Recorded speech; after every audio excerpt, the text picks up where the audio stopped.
il y a des tendances dans différents secteurs, mais qui, à un moment donné, font plein de sens dans notre secteur aussi. Fait que c'est ce temps-là, je pense qu'il faut se donner pour être capable de venir voir ça. Si, si à un moment donné, on est toujours, c'est ça, les œillets fermés, puis qu'on ne s'ouvre pas à ce qui se passe alentour de nous, malheureusement, on manque des opportunités.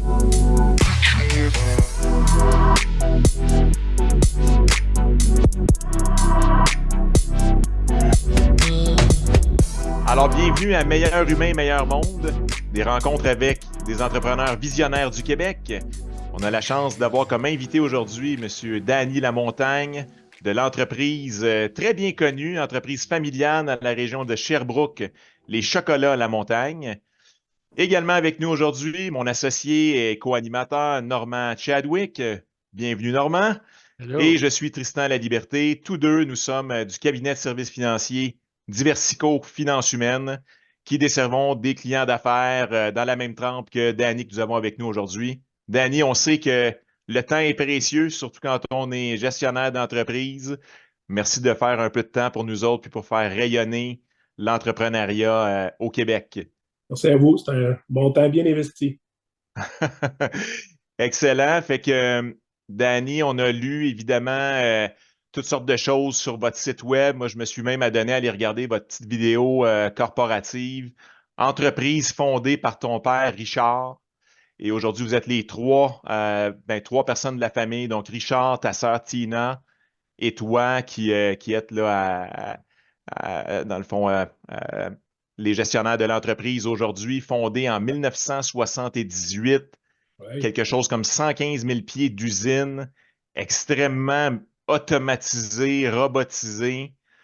Parle-nous un peu de comment ça a commencé d'abord et avant tout, un peu l'histoire derrière ce succès commercial incroyable.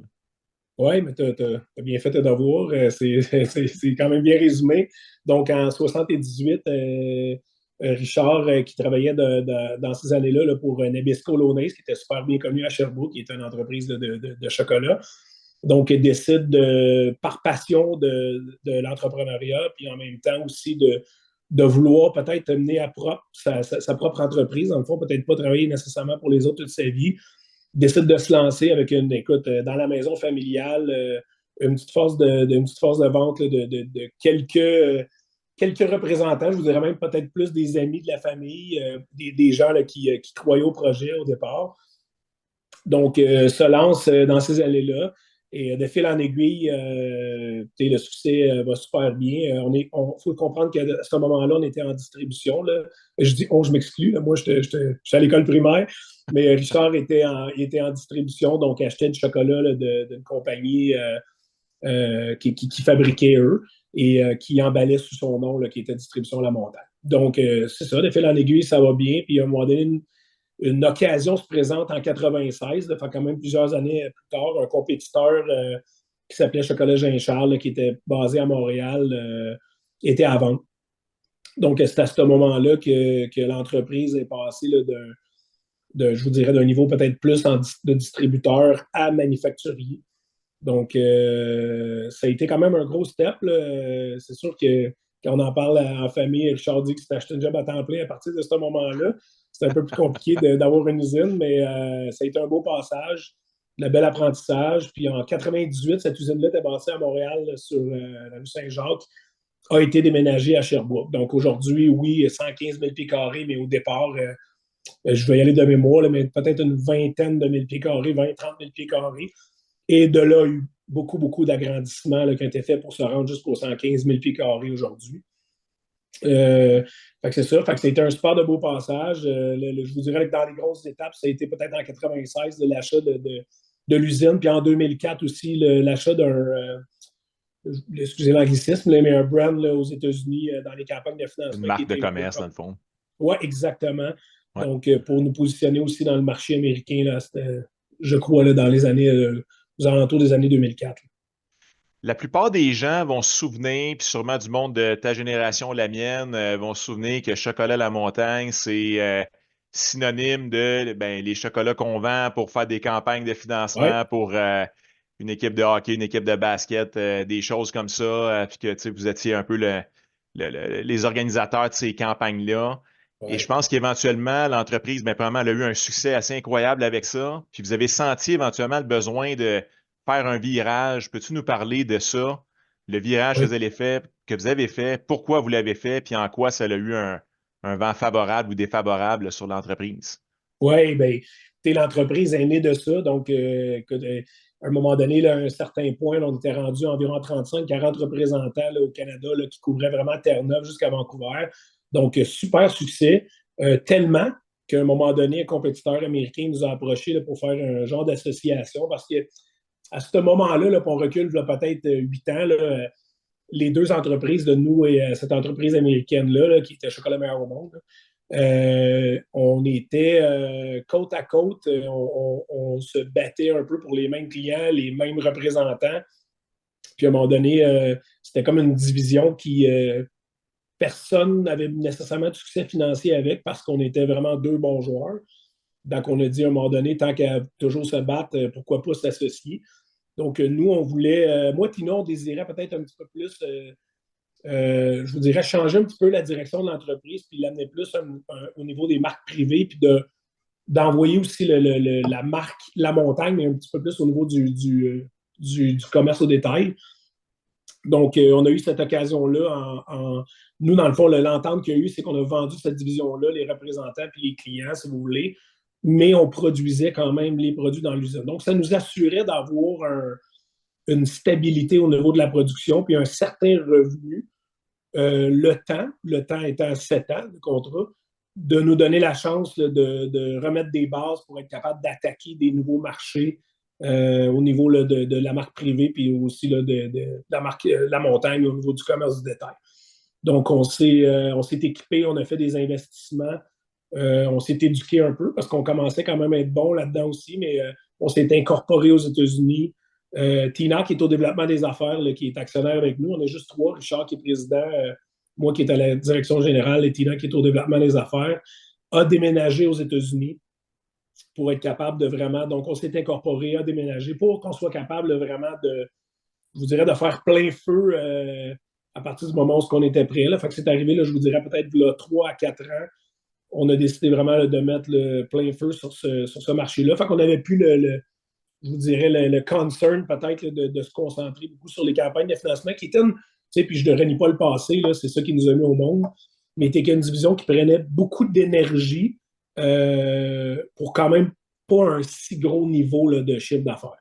Donc, à ce moment-là, on a toujours été une entreprise là, d'une trentaine de millions de chiffres d'affaires, mais avec le passage, là, la vente de cette division-là, qui représentait environ peut-être un 10 millions de chiffre d'affaires, on était capable quand même d'effacer cette perte-là, puis d'amener le chiffre d'affaires aux alentours de 55-60 millions aujourd'hui, là, puis, avec encore beaucoup de capacité, donc possibilité d'aller chercher encore beaucoup plus de volume dans les prochaines années. Ce qui est impressionnant, en tout cas, quand on prend le temps d'aller voir notamment votre vidéo corporative là, sur votre site web, c'est de voir la quantité d'automatisation qu'il y a derrière ça. Ouais. Je pense que puis c'est vrai avec un peu n'importe quoi dans la vie, hein, quand on est le consommateur de nos jours, on se pose pas tant la question de tout le travail qu'il y a en arrière de finalement ce petit paquet de chocolat que nous, on fait juste déchirer puis déguster. Ouais. En quoi comment vous avez fait ces virages-là? Et ça sent vraiment un sujet important pour vous, tout ce qu'on pourrait dire innovation, automatisation. Parle-nous un peu de cet aspect-là de la business. Ben, à partir du moment où on a décidé de faire ce virage-là, on a été capable de fermer des secteurs de l'entreprise ou des départements qui étaient très manuels. Donc, on a aussi libéré de l'espace. Donc, quand on a décidé de se lancer dans ce domaine-là un petit peu plus, on a regardé des pièces d'équipement puis des technologies. On voulait vraiment, nous, être les leaders au niveau de tout ce qui est le panning, tout ce qui est l'enrobage des noix, des fruits, d'être capable de faire de l'innovation dans ce secteur d'activité-là. Donc, on a regardé les équipements là, qui étaient disponibles, parce qu'on sait que quand on monte un projet comme ça, c'est 2 ans là, d'avance. Donc, on s'est préparé 2 à 3 ans d'avance, puis on a installé ce type d'équipement-là pour être capable d'être super efficace et compétitif dans ce secteur-là, parce qu'il faut comprendre qu'on se bat à tous les jours contre des grosses entreprises américaines qui, eux aussi, sont très automatisées. Fait qu'on ne pouvait pas aller à la guerre pas bien équipé. Là. Fait que c'est la raison pourquoi on s'est automatisé dans les secteurs d'activité qu'on peut développer le plus. Là. Contre qui vous vous battez, en gros? C'est qui les gros joueurs qu'on pourrait connaître, disons, là, ou le produit fini? Ben, je vous dirais, au Canada, John Vince, là, qui est quand même un Planters, là, qui est quand même un gros joueur. Trophy, qui est un joueur un peu moins connu dans la marque privée. Puis aux États-Unis, là, on va surtout se battre là, sur la côte Est là, avec des gens comme Georgia Nuts ou sur la côte Ouest, le Skanza, qui sont des compagnies qui nous ressemblent quand même beaucoup. On ne se bat pas nécessairement contre des Hershey ou des Nestlé ou, parce qu'eux poussent beaucoup leur brand puis sont beaucoup en distribution. C'est un secteur d'activité qu'on ne désire pas développer là, pour le moment. OK. Autre sujet intéressant, tu as mentionné que ta sœur est au développement des affaires, elle a même déménagé aux États-Unis. Toi aussi, tu es actionnaire de l'entreprise. Richard Oui, semble encore très présent. Du moins, c'est encore marqué président quand on va au registre des entreprises du Québec. oui. Comment ça s'est passé, le processus d'intégration de Tina et Danny au sein de l'actionnariat, notamment, tout l'aspect de la relève d'entreprise? Comment vous avez vécu ça? Bien, ça s'est fait par étapes. Il faut comprendre qu'on a commencé avec l'entreprise. Là, Tina, ça fait une vingtaine d'années, moi 23 ans. Donc, on n'est pas rentré actionnaire le jour 1. Donc, fait que c'est ça. Fait que ça s'est fait vraiment par étapes. Aujourd'hui, l'actionnariat, là, il est 51 pour Richard, 24,5, 24,5 pour moi et Tina. Puis, c'est une belle structure. On a grandi dans l'entreprise. On a fait, je vous dirais, des parcours différents pour Tina. Tina était vraiment attirée vers le développement des affaires. Moi, peut-être plus vers un travail au niveau de la direction générale, donc un peu plus généraliste. Fait que j'ai touché peut-être un petit peu plus de postes que Tina ou de rôle comme tel. Mais les deux, là, ça a été un parcours là, où on a dû faire nos preuves. On a dû monter ou gravir les échelons. Puis je vous dirais là, que cette structure-là est en place depuis peut-être environ 5 ans. OK. Puis est-ce que tu savais tu sais, quand as-tu dans ton jeune parcours que tu voulais suivre les traces du paternel? Ben, ça s'est fait quand même assez jeune, parce que j'ai commencé avec l'entreprise quand j'avais 17 ans. Je suis retourné un petit peu au cégep à un moment donné, puis après ça, j'ai retourné avec l'entreprise à l'âge de 21 ans. C'est un domaine que j'aime beaucoup. J'ai toujours adoré ça. Fait qu'est-ce que je me suis jamais vraiment posé la question. Honnêtement, je vous dirais que peut-être j'ai été entraîneur de hockey pendant 18 ans, qui était peut-être un autre secteur là, qui m'a fait triper, peut-être, là, où j'ai retrouvé le même genre de passion. Mais sinon, je me suis pas trop donné la chance d'essayer d'autres choses. Donc, je me suis pas trop posé de questions. J'ai jumpé là-dedans, j'aime ça. J'aime le domaine de l'entrepreneuriat. J'aime ça aller travailler avec les gens tous les jours. J'aime ça voir les gens grandir dans l'entreprise. J'aime voir l'entreprise grandir. Pour moi, c'est une entité, l'entreprise. Donc, j'aime ça la voir progresser puis changer dans le temps aussi. Fait que j'ai pas eu un trop à me poser de questions, je pense. Danny, Naturellement. il y a beaucoup de littérature qui existe sur justement les entreprises familiales, les relèves, les succès, les échecs des familles en affaires. Puis dans cette littérature-là, il y a une période qu'on a appelée la période d'incubation, là, justement avant que tu rentres comme soit employé ou actionnaire. T'es enfant chez toi avec ta soeur, ton père, ta mère. Ça parlait-tu business? Tu sais, la période d'incubation, c'est justement, t'es pas encore dans l'entreprise, mais ça parle tellement à faire dans la maison qu'à un moment donné, c'est tout comme si tu étais dans l'entreprise, même si tu as 8, 9, 10, 11, 12 ans. Es-tu capable d'identifier s'il y a eu un moment déterminant quand vous étiez jeune ou comment c'était alentour de la table, puis quand papa rentrait du travail, qu'est-ce qui se passait chez vous? Nous autres, c'était encore pire que ça parce qu'au départ, le chocolat était dans la maison. Je veux dire, les bureaux, je me rappellerai toujours que le premier salon qu'on avait dans notre première maison, quand j'étais tout jeune, j'avais 5-6 ans, on appelait ça le bureau. Parce qu'au départ, c'était le bureau, dans le fond, où que ma mère et mon père travaillaient. Fait qu'après ça, à un moment donné, quand ils ont loué des bureaux commerciaux, ben, on a continué à appeler ça le bureau. Là. On allait écouter la télé là. Fait que, tu sais, puis jeune, je me rappelle, on rentrait le chocolat par l'entrée de la cave là, pour aller mettre le chocolat dans le sous-sol pour le garder pour les commandes des clients. Fait que, jeune, même, je vous dirais, 10 ans, 11 ans, 12 ans, On emballait des tablettes à la main, là, vraiment avec de la colle pour les écoles, parce que nous, il faut comprendre qu'on achetait mettons, les tablettes de chocolat en papier d'aluminium. Oui. Et ensuite, la grosse mode dans ce temps-là, c'était d'envoyer les produits personnalisés au nom de l'école, par exemple, au nom du club de hockey.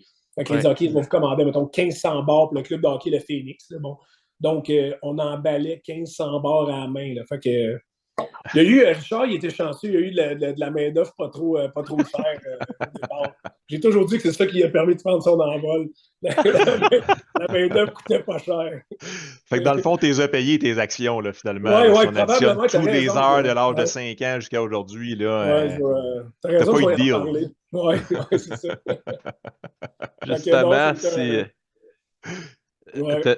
j'allais dire, justement, dans la même veine de ce que Tristan vient de dire, la relève sur les entreprises familiales, c'est pas toujours évident parce qu'il peut y avoir des enjeux de communication, des enjeux émotifs, des enjeux aussi en fiscalité. Hein? Le traitement fiscal des relèves en entreprise familiale n'est pas tout à fait le même d'une relève qui est non familiale, quoi qu'il y ait eu des assouplissements dernièrement, mais quand même, comment ça s'est vécu chez vous, ces aspects-là, la communication, la gestion des émotions, les rôles?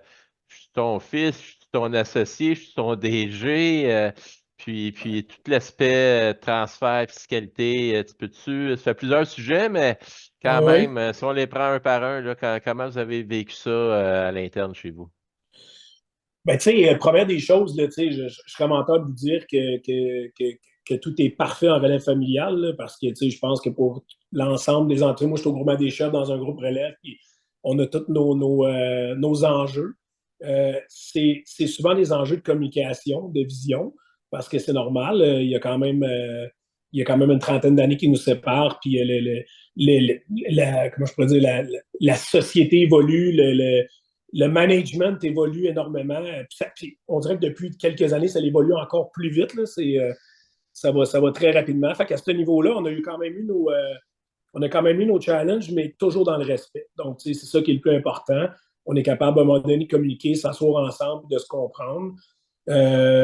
On est, comme probablement la plupart des entrepreneurs et des relèves, des gens quand même assez caractériels aussi. Fait que c'est important à un moment donné qu'on soit capable justement là, de tempérer les choses puis de bien communiquer nos attentes puis de bien respecter le rôle et responsabilités de chacun aussi là-dedans. Là. Puis d'arrimer nos visions aussi parce que c'est ça aussi le gros challenge. Hein? Avez-vous utilisé un médiateur à un moment donné dans le processus ou vous avez toujours fait ça un peu j'allais dire pas à la bonne franquette, mais avec vos propres moyens, là, ce que vous avez comme expérience, puis comment vous avez géré ça, ce moment-là? On a eu quand même de l'aide externe là, de gens qui sont venus là, à un moment donné sur un comité qu'on va appeler un peu consultatif là, pour venir nous aider. Puis de temps en temps, prendre peut-être la vie un petit peu de tout le monde, puis sans faire, j'aime pas le mot arbitre, là, mais peut-être de dire, ben moi, ça, je pense que ça a du sens, ou ouais, là, je pense, Danny, tu te trompes, c'est peut-être pas la bonne idée, ou fait que, tu sais, à ce niveau-là, on a eu de l'aide de l'externe, c'est sûr, mais je vous dirais qu'à date, on s'est quand même pas mal organisé. Puis on a eu des passages aussi, il faut comprendre, tu sais, avant moi, il y a eu un directeur général avec nous là, qui a fait un super de bon travail pour me préparer aussi pour la relève. Fait que ça l'a fait quand même ça a duré quand même 6 ans. Donc, tu sais, ça a fait quand même une période tampon aussi. Là. Tu sais, je suis pas arrivé là du jour au lendemain, puis sans expérience, tout ça. Fait que cette période-là aussi, elle a été bénéfique pour l'entreprise. Puis pour, je dirais peut-être le passage à mon rôle de directeur général aujourd'hui. Avez-vous des membres de votre famille qui ne sont pas impliqués dans l'entreprise, d'autres frères et sœurs, par exemple, ou des gens qui étaient oncles, tantes, cousins, cousines? On en a eu, on a eu un oncle, ben, ma mère au départ, c'est sûr qu'elle a été super impliquée dans l'entreprise au départ. On a eu un oncle aussi là, qui a travaillé pour nous là, au niveau de la direction des ventes là, au niveau du Québec, là, de la province du Québec. Fait qu'on a eu certaines personnes là, de passage qui étaient dans la famille. Là, je vous dirais justement, tu sais, moi, Tina, c'est une chose pour nous qui est bien importante. On garde ça. Il y a moi, Tina, là, qui est frère et sœur, c'est sûr, là, mais sinon, il n'y a pas d'autres personnes. Bon, on n'a pas d'autres frères et sœurs non plus.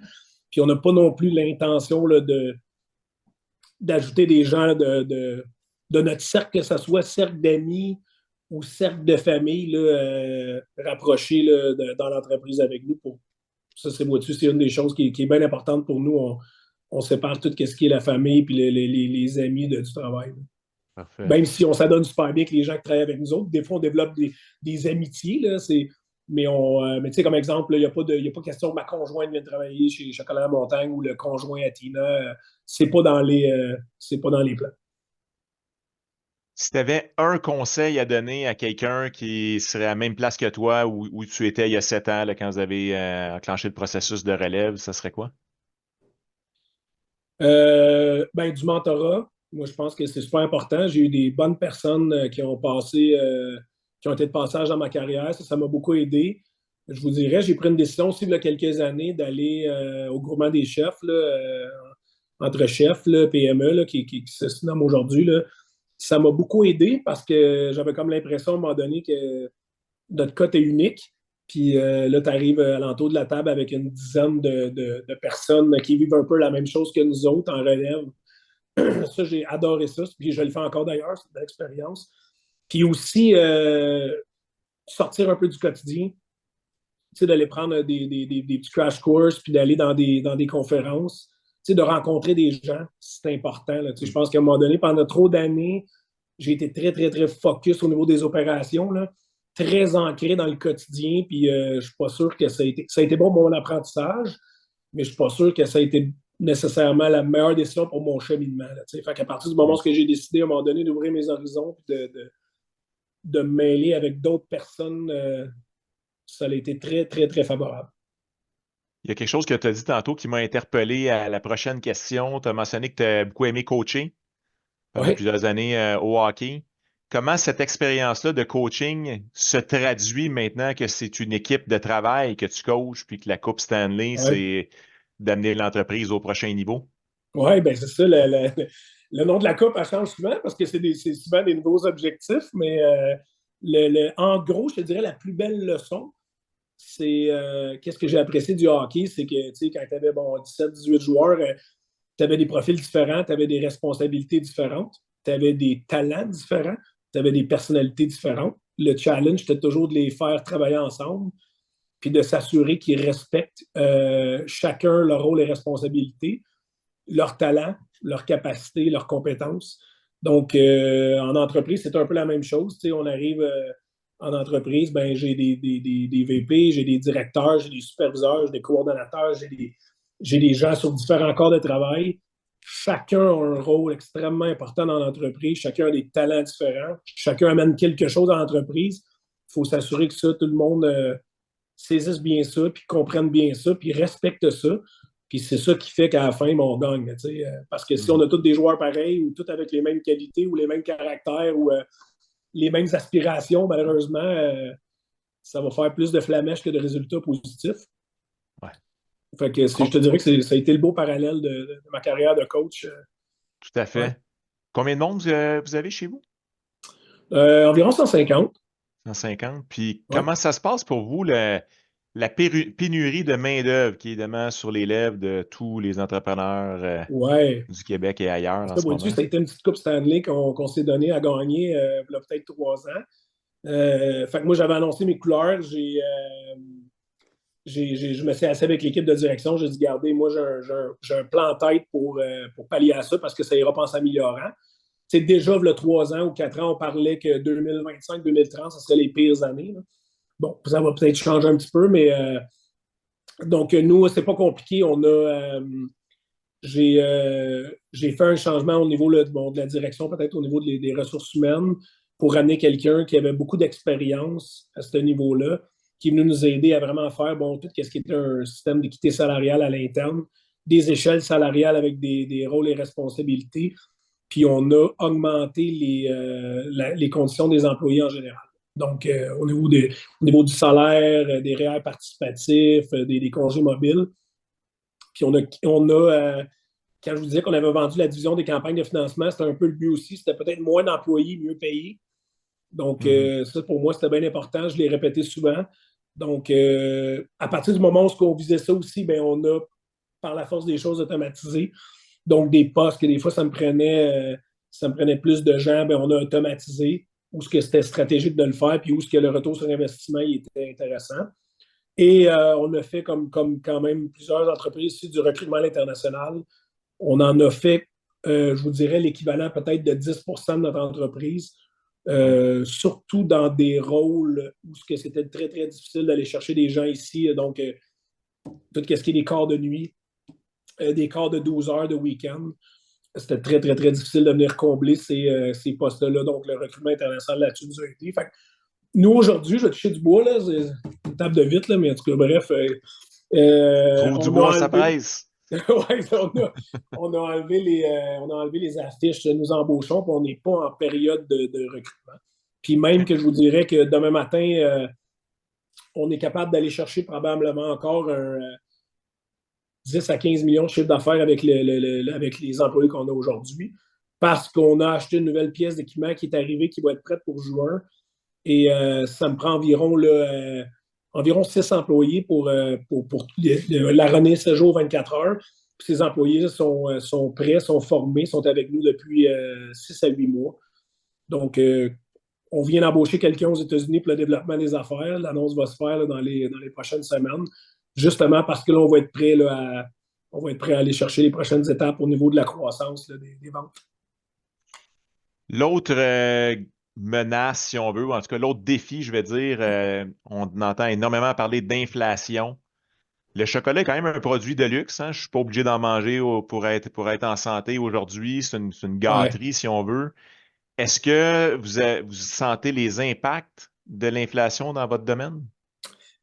On est chanceux parce qu'on est bien positionné. On fait beaucoup de marques privées. Donc, tu sais, le chocolat n'est pas obligé d'en manger, mais c'est un secteur que quand l'économie va mal, en pleine pandémie, c'était quand même drôle parce que tout ce qui était le confectionery était en hausse. Donc, tu sais, les gens se faisaient quand même plaisir. Fait qu'ils achetaient du chocolat. Peut-être, par exemple, rendu là, puis c'est ça la bonne nouvelle pour nous, au lieu de se tourner vers une marque nationale qui coûte souvent plus cher parce qu'ils sont poussés par énormément de marketing, ben, ils se tournaient peut-être plus vers la marque privée qui est une qualité semblable, des fois même supérieure, mais à un coût moindre.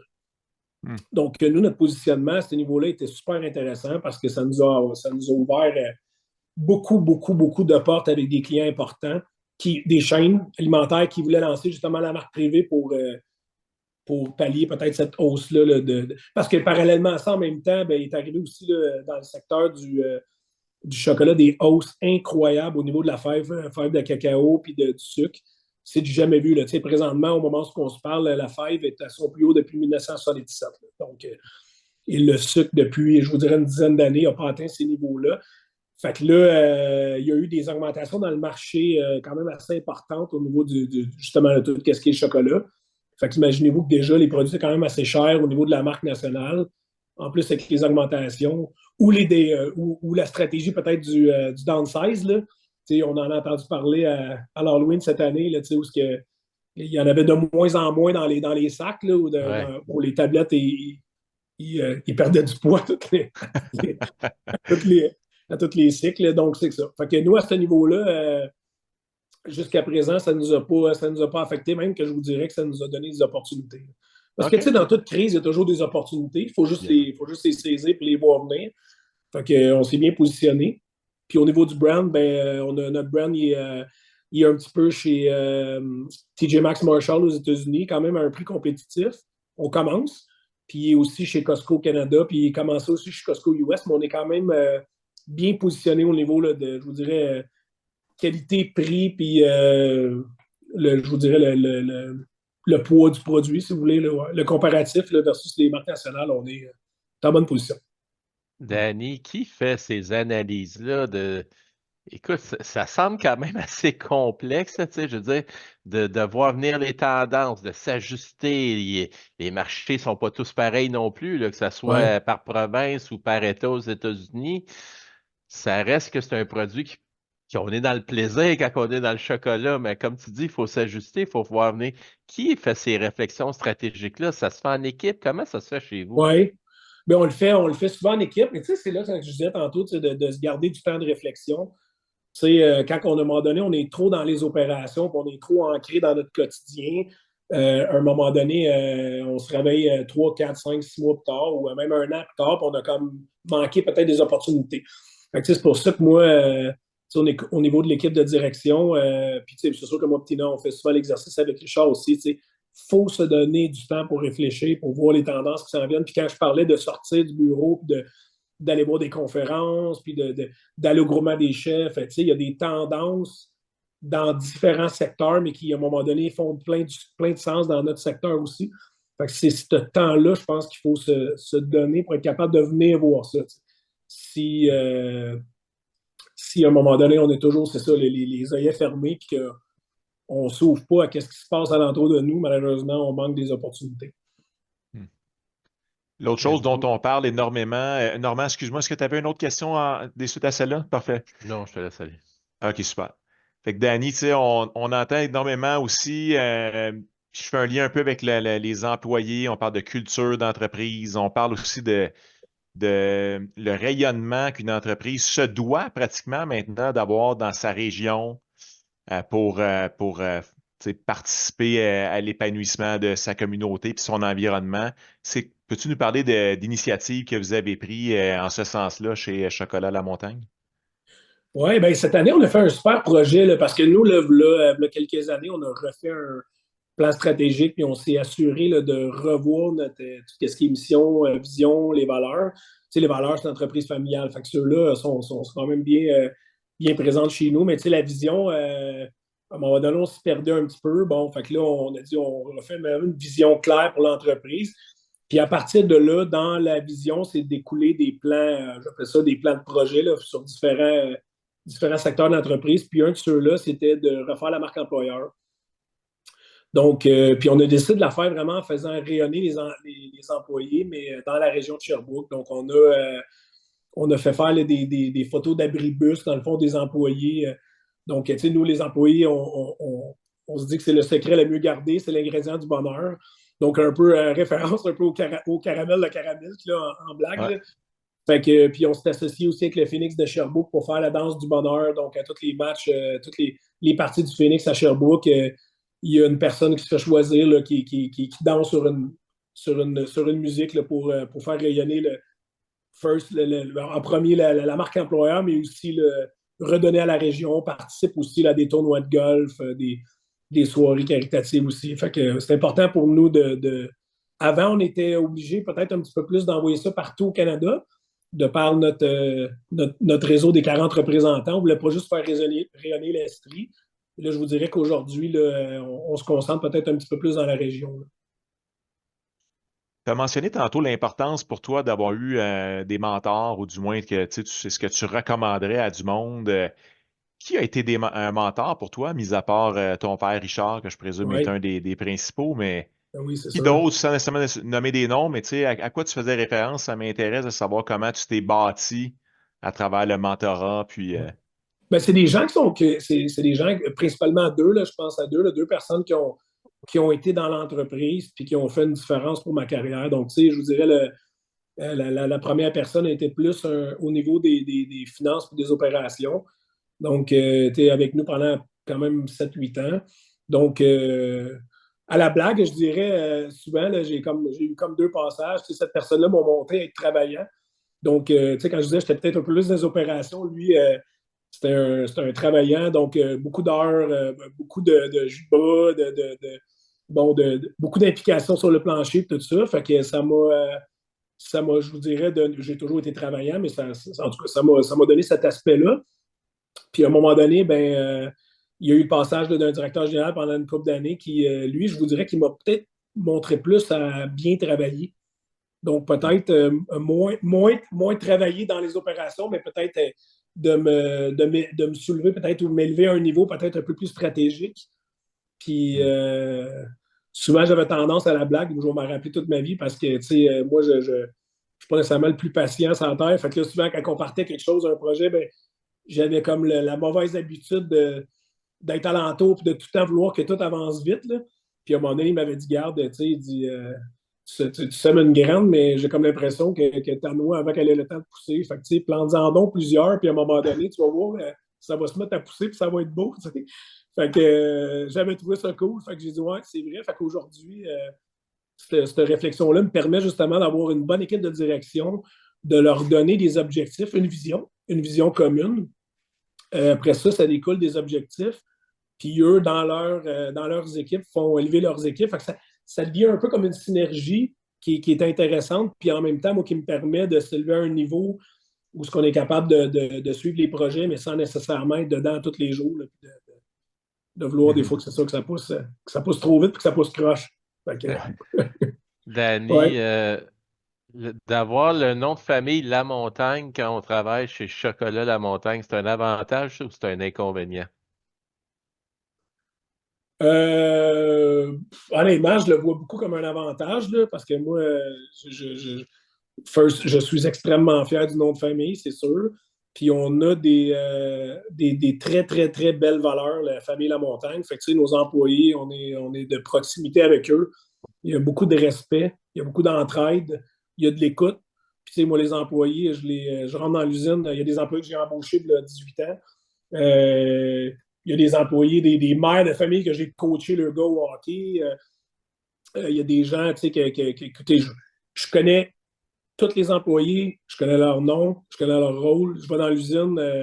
Quand je décide d'aller dans l'usine, je sais que ça va me prendre au moins 1 heure parce que je vais placoter avec un, placoter avec l'autre. Ouais. Puis ils savent que ma porte est toujours ouverte aussi.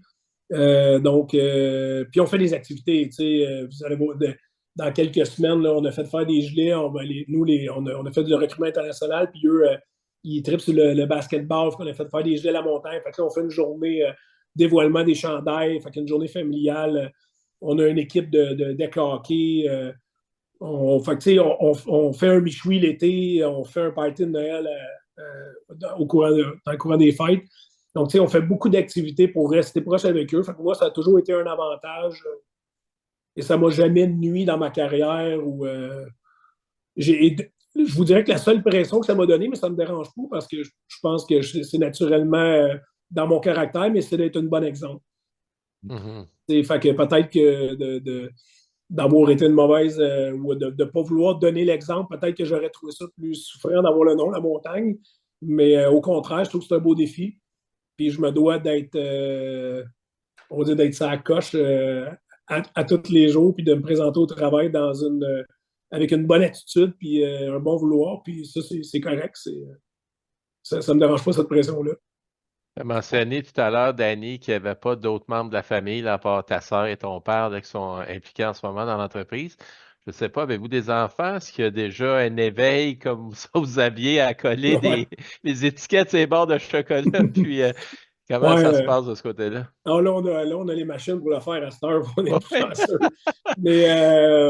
Mais écoute, Tina a 2 enfants, ils sont quand même encore jeunes, là, 10 à 8 ans. Moi, j'ai 2 enfants aussi, 13 et 10. Donc, ils sont encore jeunes. Ça sera une réflexion à faire aussi. Est-ce que c'est ça qu'on souhaite? Est-ce que c'est ça qu'eux souhaitent aussi?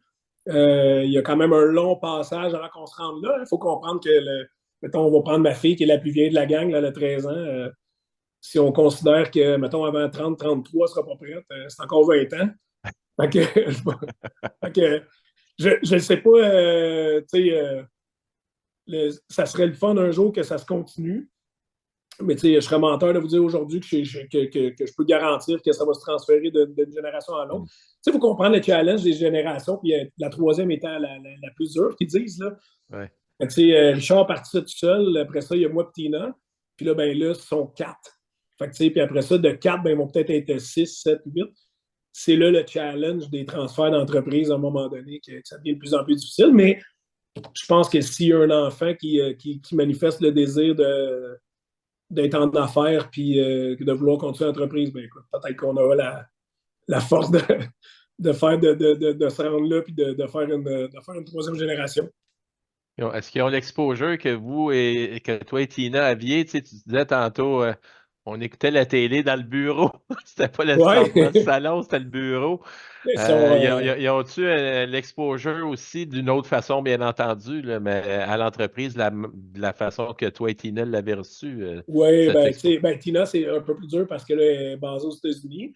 Ouais. Mais quand elle descend l'été, elle vient avec les enfants. Puis Moi, j'ai la chance d'être proche de l'usine, fait que c'est sûr que les enfants, souvent, viennent à l'usine, ils viennent faire un tour. Les employés adorent ça aussi. Fait que c'est sûr qu'à ce niveau-là, oui. Puis, tu sais, on se le cachera pas, les enfants sont super fiers parce que, tu sais, c'est quand même une entreprise qui est connue. Fait que, fait qu'eux ont le beau bout, là, ils ont la fierté, puis d'aller à l'école, puis d'amener du chocolat, puis de donner ça à leurs amis, puis aux professeurs. Mais tu sais, on sent cette fierté-là. On a fait faire des chandails pour les employés, puis les enfants ils en voulaient aussi, puis tu sais, sont très, très fiers. On a un gros client américain qui ont fait de la marque privée pour eux aussi, puis l'autre jour, j'ai acheté des gilets, là, j'ai ramené ça aux enfants, puis ils savent que c'est nous qui fait la marque privée là-bas, puis ils sont super fiers. Fait que, C'est ouais. intéressant de penser, tu sais, on peut imaginer ton père dans le temps avec, finalement, l'usine, c'était un bureau de 12 par 12. Puis Ouais. aujourd'hui, l'usine s'est rendue un bureau de 115 000 pieds, Ouais. 150 employés, des machines, des robots, tout le tralala. Ouais. Qu'est-ce que ça prend pour passer au prochain niveau? Ben, je vous dirais, là, tu sais, parce faut que les bases soient solides avant de penser d'aller à l'autre niveau. Fait que c'est ça qu'on a fait cette année. Puis, le même, je vous dirais un peu l'année passée, quand on parlait de pénurie de main-d'œuvre, on s'est assuré de ne pas vivre ça quand on va vouloir faire une croissance. Quand on parle d'apprentissage, on l'a fait le contraire il y a quelques années. Tu sais, on a rentré beaucoup de ventes euh, plus ou moins structurées. Donc, à un moment donné, on s'est fait frapper un peu. On a dit, wow, là, on va prendre un pas de reculons. Fait que c'est ça. Fait qu'on on est en train de structurer la base. Donc, tout ce qui est les plans de projet internes, tout ce qui est la pénurie de main-d'œuvre, c'est derrière nous. On a une équipe de direction qui est solide à tous les niveaux. Donc, on n'a pas de poste à combler au niveau de la direction, de la supervision. Donc, on est officiellement prêt pour prendre le next step. Avec les équipements qu'on a là, on va être capable d'aller chercher probablement un 25-30 millions de chiffre d'affaires de plus. Donc, ça prend de l'aide là, dans l'équipe au niveau du développement des affaires avec Tina. Donc, il y a quelqu'un qui joue avec nous d'ici la fin février. Puis peut-être même une deuxième personne au courant de l'année. Donc, là, je vous dirais qu'après ça, on va être assez contingenté dans notre environnement. On ne peut plus agrandir. Donc, on va manquer d'espace, c'est clair. Fait que là, le next step, peut-être pour se rendre encore plus loin, fusion, acquisition, construction de nouvelles usines, toutes les possibilités seront sur la table. Là, les discussions vont s'en suivre. Mais ça peut arriver plus vite qu'on pense. Là. Moi, je pense que quand C'est on parle sûr. de se donner une vision, là, moi, je pense que d'ici 3 ans, là, il va falloir prendre des décisions. Puis toi, Dans- comment tu as besoin de te développer pour être à la hauteur de ces prochains défis-là? Écoute, moi, à mon niveau, c'est clair que c'est continuer à me développer, continuer à connaître le marché, les tendances, ça c'est clair, de peut-être mieux connaître notre compétition pour être capable peut-être éventuellement d'évaluer les opportunités d'acquisition. Mais tu sais, la beauté de la chose chez nous aussi qu'on a fait, c'est qu'on a bâti une équipe de direction qui est vraiment solide. Fait que tu sais, j'ai des gens chez nous qui sont des pros dans chacun de leurs domaines, que ce soit au niveau de la qualité, les finances, les ventes avec Tina, les ressources humaines, l'ingénierie, la direction de l'usine. On a vraiment une équipe solide. Fait que ça, c'est beaucoup moins épeurant de vouloir faire avancer le bateau puis peut-être d'aller découvrir de nouvelles destinations quand que tu sais que tu as un équipage avec toi puis qu'ils sont chevronnés puis qu'ils sont solides. Fait que, Ouais. je te dirais que ça, c'était la chose qui était importante quand on parle d'avoir les bases solides pour être capable d'avancer. Là, ça, pour moi, c'était bien important. À travers vos apprentissages puis le développement de l'entreprise, Danny, on dit souvent qu'il peut y avoir des échecs, mais qu'on apprend de ces échecs-là. As-tu un exemple en tête où la pire journée est devenue finalement la meilleure journée parce que Ouais. vous avez appris puis vous avez viré ça de bord en opportunité? As-tu un exemple à nous donner là-dessus? Ben, il y a 2 ans, là, on avait 2, 3 ans, là, on a une pièce d'équipement qui s'en venait, qui n'était pas encore installée, puis qui était déjà pas sold out, mais qu'on avait déjà des commandes à vendre. On avait déjà des commandes à produire sur cette pièce d'équipement-là. Puis on a mal évalué l'augmentation des ventes. On a eu plein de belles opportunités au niveau du développement des affaires avec Tina. Écoutez, on a passé là, de rapidement de 30 millions de chiffre d'affaires à 44. On a monté quasiment jusqu'à 60 en dedans de 18 mois. Puis ça a été... aujourd'hui, on en rit, là, mais ça m'a coûté quelques nuits de sommeil puis quelques cheveux sur la tête parce que ça a été une période extrêmement difficile, autant pour nous que pour les équipes aussi. Fait que, fait que là, on aurait pu dire on continue, mais justement, on a pris un pas de reculon cette année pour être capable de dire wow, OK, là, on step back, là, on va dire qu'est-ce que ça nous prend pour reprendre le prochain step. Ce step-là, il était pris, mais là, il fallait faire vraiment une analyse en profondeur pour être sûr que quand on va refaire ce prochain step-là, on est mieux outillé. Fait que ça a été un gros apprentissage, honnêtement. Puis comment je pourrais dire, on l'a pas vu venir parce qu'on s'est vraiment excité par toutes les opportunités qui arrivaient. Puis souvent, quand les opportunités arrivent comme ça, à un moment donné, on les analyse de moins en moins. Puis là, on s'est rendu compte que c'était peut-être pas toutes les bonnes opportunités. Fait qu'on on a comme décidé d'en fermer 8 à 10 millions pour être capable justement de refaire les bases et de mieux je vous dirais, rebâtir les prochaines étages, là. Donc, on a renforcé la base. Fait que ça a été très rapide, mais ça a fait partie d'une phase d'apprentissage qui va être bonne pour l'avenir. Est-ce que tu aimerais nous proposer une question qu'on pourrait poser à nos prochains invités? Une question qui t'a servi dans ta vie d'entrepreneur, une bonne question en anglais, on dirait insightful question, c'est une question qui amène à réfléchir puis à découvrir. Ah, c'est une bonne, ça. Attends un peu. Une question pour les prochains participants. Ouais, la question à Danny. Ben, peut-être qu'est-ce qui vous motive, parce que bon, on va parler d'une entreprise familiale peut-être, là, mais qu'est-ce qui vous motive à continuer à tous les matins? Puis qui vous motive peut-être à aller jusqu'à la prochaine génération, dans le fond, parce qu'on sait qu'il y a quand même un laps de temps entre les deux, puis il y a plusieurs étapes à passer. Donc, qu'est-ce qui ferait qu'au quotidien, là, il vous motive, puis qui vous amènerait peut-être à vouloir amener ça vers la prochaine génération? Ça me donne envie de te la poser à toi, cette Oui, question-là, c'est ça, je Danny. m'en attendais. Ouais, Parce que t'es pile dans ta question, right? Hein, ouais, avec des enfants de 13 ans, 10 ans, c'est dans longtemps, comme tu disais, mais quand même, qu'est-ce ouais, qui te motive à te lever le matin puis à continuer à ouais. faire ce que tu fais puis peut-être l'amener jusqu'à la prochaine génération? Ben, moi, honnêtement, c'est les gens qui me motivent. Ça, c'est clair, là, parce qu'on fasse du chocolat ou qu'on fasse des boulons ou qu'on fasse d'autres choses, à la fin de la journée, c'est les gens. Puis quand je parle des gens, ben, je parle autant de nos employés que de nos clients, que de nos fournisseurs. C'est un écosystème. Pour moi, les trois sont extrêmement importants. Chez nous, ils sont traités de façon extrêmement responsable à chaque niveau. Donc, à ce niveau-là, je dirais, c'est les gens. C'est pour ça que, quand à un moment donné, il y avait la mode du télétravail, ben, qui est encore là d'ailleurs, là, puis qu'à un moment donné, on faisait équipe de direction, ben, moi, je l'ai dit en entrevue, si vous êtes des fervents de télétravail, vous ne serez pas bien chez nous parce que moi, j'aime ça aller travailler avec du monde. Fait que, ça ne m'empêche pas de dire qu'une journée par semaine, quelqu'un peut être en télétravail, mais quand on parle de culture d'entreprise, chez nous, moi, j'aime ça travailler avec du monde. J'aime pas ça travailler à distance nécessairement comme tel. Fait que ça, à ce niveau-là, fait que je te dirais que les gens, le succès, c'est clair, je suis fier. Ça s'appelle la montagne, donc c'est clair que quand je me lève le matin, ça me motive énormément d'aller travailler pour l'entreprise familiale. Puis qu'est-ce qui motiverait à l'amener à la prochaine génération? Ben, c'est de voir le désir des enfants de vouloir la continuer. S'il n'y a pas de désir autre que financier, pour moi, ça ne me motivera pas. Donc, mais s'il y a un désir ou une fierté de dire, moi, j'ai le goût de la continuer puis de l'amener à un autre niveau, je pense que ce serait la chose qui ferait en sorte que j'aurais le goût de continuer. Oui.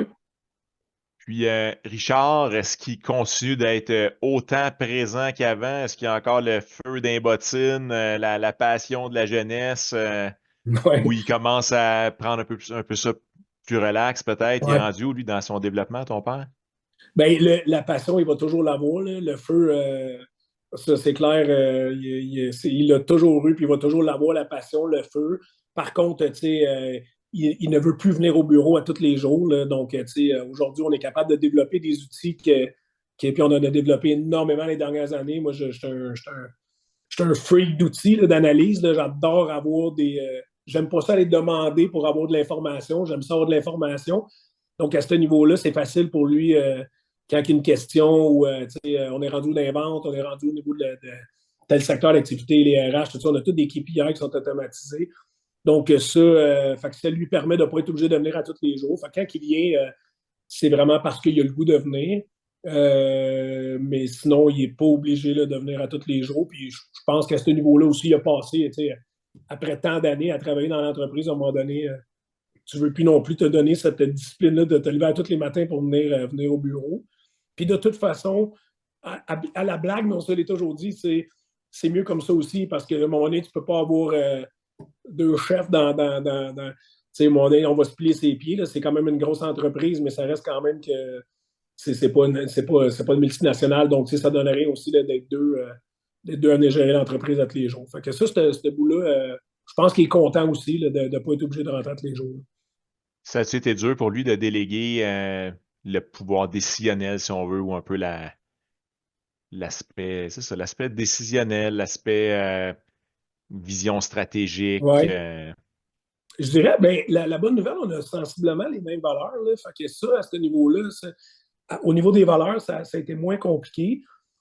C'est sûr que le décisionnel, quand tu as été toute ta carrière, toute ta vie à prendre des décisions, puis que là, à un moment donné, ben, les décisions quotidiennes, je ne te parle pas nécessairement stratégiques, mais quotidiennes, on les prend. Bon, des fois, ça peut arriver qu'il y ait le réflexe de dire qu'il n'aurait peut-être pas pris celle-là. C'est normal parce qu'on ne peut pas toujours prendre les mêmes décisions. Par contre, à un moment donné, quand tu veux faire une coupure et que tu veux laisser la prochaine génération prendre sa place, ben, tu ne peux pas non plus aussi toujours être en arrêt. On est rendu à 43 puis 45 ans. Là, à un moment donné, si on n'est pas capable de prendre les bonnes décisions, on n'a juste pas d'affaires là. Fait que, fait que je pense qu'à ce niveau-là, les preuves ont été faites. Je pense qu'il est satisfait à ce niveau-là, mais ça reste quand même qu'un entrepreneur, c'est un entrepreneur, c'est son bébé. Moi, j'ai bien beau dire que je tripe, j'aime ça, je suis un passionné, mais c'est pas moi qui l'ai parti. Puis probablement que c'est comme d'essayer d'expliquer à quelqu'un quand tu as des enfants qui n'en a pas eu, comment que c'est un amour qui est fort, bon, ben c'est ça. Lui, il l'a parti, puis probablement que je ne pourrais jamais comprendre à 100% toute cette passion-là. Comment je pourrais dire, cette difficulté-là, peut-être de laisser aller les choses, mais Ouais. ça sera une bonne question à y poser. Ça te fait un sujet pour ton prochain meeting avec lui. Oui, exactement. Écoute, on tire pas mal à la fin de l'entrevue. Normand, est-ce que tu as une dernière question à lancer avant qu'on déclare qu'on a fait. Ouais. Peut-être pas nécessairement dans la séquence chronologique qu'on a un peu suivie jusqu'à maintenant, mais entre toi et ta sœur, est-ce qu'il y a une des deux personnes qui avait, je te dirais, qui a drivé un peu plus le show, qui a motivé un peu plus, qui a motivé l'autre un peu plus à soit à s'impliquer ou à développer l'entreprise ou va donc parler à papa, là, ou y a-tu cette espèce de dynamique-là où vous avez vraiment tous les deux contribué à part égale là, à changer le moteur économique de Chocolat à la montagne, puis de s'en aller vers où vous êtes en ce moment, là? Écoute, nous, là, c'est une drôle d'histoire parce qu'on ne s'entendait vraiment pas quand on était jeunes. Jusqu'à temps que Tina quitte pour Montréal pour faire ses études. Là, elle était partie en études là, en tourisme, chose comme ça. Là. Puis quand on s'est retrouvés en business. Fait que, dans le fond, Tina était restée à Montréal, puis Richard voulait absolument qu'elle vienne travailler pour l'entreprise. Puis elle lui avait dit, écoute, choisis-toi une place pour déménager, puis aller faire du développement des affaires. Fait qu'elle a choisi la Floride, bien sûr. Fait qu'elle elle a été partie, elle est revenue, puis elle est repartie depuis 3 ans. Mais la journée qu'on est tombé en business ensemble, ça a été un charme. On est les meilleurs amis du monde. On s'adonne extrêmement bien. Tina est une sommité dans son domaine au niveau du développement des affaires, qui n'est pas nécessairement intéressée à venir faire de la direction générale. Moi, je pense que je fais un bon travail dans mon rôle. Je suis plus ou moins intéressé à aller faire du développement des affaires. Fait qu'on se complète vraiment bien. Fait qu'à ce niveau-là, et on se respecte beaucoup dans nos rôles et responsabilités. Par contre, Tina a un rôle développement des affaires, j'ai un rôle de DG. À la fin de la journée, on est deux actionnaires. Fait que, tu sais, quand je vais prendre une décision je vous dirais, qui est reliée au poste de directeur général, la plupart du temps, je n'en parlerai pas nécessairement, je ne la consulterai pas. Par contre, quand on tombe dans des décisions d'actionnariat, où ce que c'est plus stratégique, c'est clair que Tina va être, comme Richard, va être impliqué. T'sais. Fait que des fois, c'est de trouver la limite à ce niveau-là. Mais je vous dirais qu'à date, là, ça va vraiment, vraiment bien. On a une relation incroyable. On entend tellement d'histoires de relève familiale où ce que les enfants ne s'entendent pas. Moi, je peux vous dire honnêtement, à ce niveau-là, on pourrait faire une histoire comme c'est le fun. On est fusionnels, on s'entend bien, on a un malin plaisir à travailler ensemble. Puis, il n'y a aucune jalousie où on a chacun nos capacités, chacun nos forces. Puis, c'est juste l'entreprise qui en bénéficie, puis le reste des employés. Hmm. Ouais. Félicitations. Ouais. Félicitations, parce certain. qu'écoute, c'est déjà que dans les endroits où il n'y a pas de famille, c'est pas toujours évident que les gens s'entendent entre eux. Mais à Ouais. partir du moment où tu mets l'ingrédient familial, ça peut être exponentiel autant d'un bord puis de l'autre. Puis de votre côté, ça semble être au niveau du succès. Donc, vraiment, je vous lève Je vous dirais le honnêtement, c'est chapeau. même une force. Tu sais, les employés aiment ça, ils nous voient ensemble. La cantine descend, tu sais, tu vois, c'est clair qu'il y a une synergie, puis c'est pas fake, là, tu sais, on serait pas Ouais. capable, là. Tu sais, je veux dire, on a vraiment une belle entente. Fait que c'est le fun, à ce niveau-là. Puis moi, de toute façon, la synergie d'équipe, l'ambiance de travail, c'est une des choses qui. Tu sais, on passe tellement de temps ensemble que s'il faudrait rentrer travailler, puis tu sais, que tu peux prendre de reculons, honnêtement, la vie est trop courte, là. Fait que à ce niveau-là, on s'assure que l'ambiance de travail soit le fun, que les employés aient du plaisir ensemble. Merveilleux. Ben, d'ailleurs, il y a le mot plaisir dans votre vision, là, si je me souviens bien. Comment Oui, qu'elle est établie, votre vision encore, votre phrase ouais, clé du site web? ouais, ben, c'est créateur de moments de plaisir. Fait que, tu sais, puis tu sais, quand on dit créateur de moments de plaisir, c'est vraiment, même, tu sais, je le disais tantôt avec nos fournisseurs, avec nos clients. Tu sais, nous, on n'a pas une tonne de clients, on a 50, 60 clients. Mais, tu sais, à la blague, à un moment donné, on était une foire commerciale à Chicago. Puis on regardait toute la compétition. Tu sais, c'est immense. Là, puis on disait, My God, tu sais, là, quelqu'un m'a posé la question, mon Dieu, tu sais, comment vous allez faire pour vendre des amandes enrobées? Tout le monde, tout le monde fait ça. Tu sais. Puis là, c'est ça, j'avais dit, tu sais, nous autres, on ne vend pas des amandes enrobées. Tu sais. Tu sais, nous autres, on vend des amandes enrobées, mais avec de la qualité, du service, de la proximité, de la capacité, proximité avec nos clients, une synergie de développement d'innovation. Tu sais, on vend quelque chose de beaucoup plus large parce que c'est vrai que tout le monde des amandes au lait, on ne sera pas différent des autres. Tu sais.